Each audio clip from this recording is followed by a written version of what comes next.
প্রশ্ন করা হয় যে আমি কি আজকে থেকেই শুরু করব?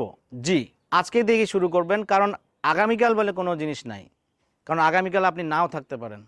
তো সেই ক্ষেত্রে প্রত্যেকটা জিনিস আমরা যদি শুরু করতে চাই, ইমিডিয়েট আমাদের সিদ্ধান্ত নিতে হয়। আমাদের জীবন বাদে এরপরে হচ্ছে আমার মৃত্যু দিবস, এর মাঝে কিন্তু আমাদের যেটা থাকে সেটা হচ্ছে চয়েস। অর্থাৎ আমি ঘুম থেকে উঠবো অথবা উঠবো না, আমি খাবো অথবা খাবো না, আমি যাব অথবা যাব না। জীবনের প্রত্যেকটি জায়গায় হচ্ছে আপনার সিদ্ধান্ত বা চয়েস। আপনি এই চয়েস বা সিদ্ধান্ত নিতে পারলেই, সঠিক সিদ্ধান্ত নিতে পারলেই আসলে আপনি ভালো কিছু করতে পারবেন লাইফে। একইভাবে স্বাস্থ্যের ক্ষেত্রেও আপনি যদি শুরু করতে চান তাহলে এখনই করবেন, ছোট করে করবেন, যাতে করে কনসিস্টেন্সি বজায় রাখতে পারেন। ধারাবাহিকতা দরকার, পারফেকশন না। আপনি ধারাবাহিকভাবে একটা কাজ করবেন, ধীরে ধীরে আপনি পারফেকশনিস্ট হয়ে উঠবেন।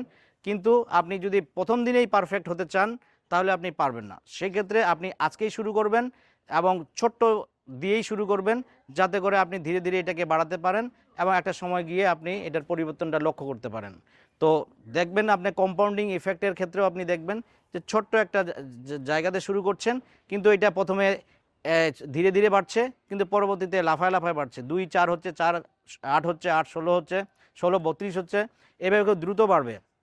তো আপনি আজকেই শুরু করুন, যাতে করে আপনি কালকের পেচের মধ্যে না পড়ে যান। না হলে আপনি কখনোই শুরু করতে পারবেন না। প্রতিদিন আপনার everyday is waiting for tomorrow. That is why আমাদেরকে সুস্থ থাকতে হবে, আজকে থেকেই শুরু করতে হবে, আজকে থেকেই সিদ্ধান্ত নিতে হবে। ধন্যবাদ, ভালো থাকবেন।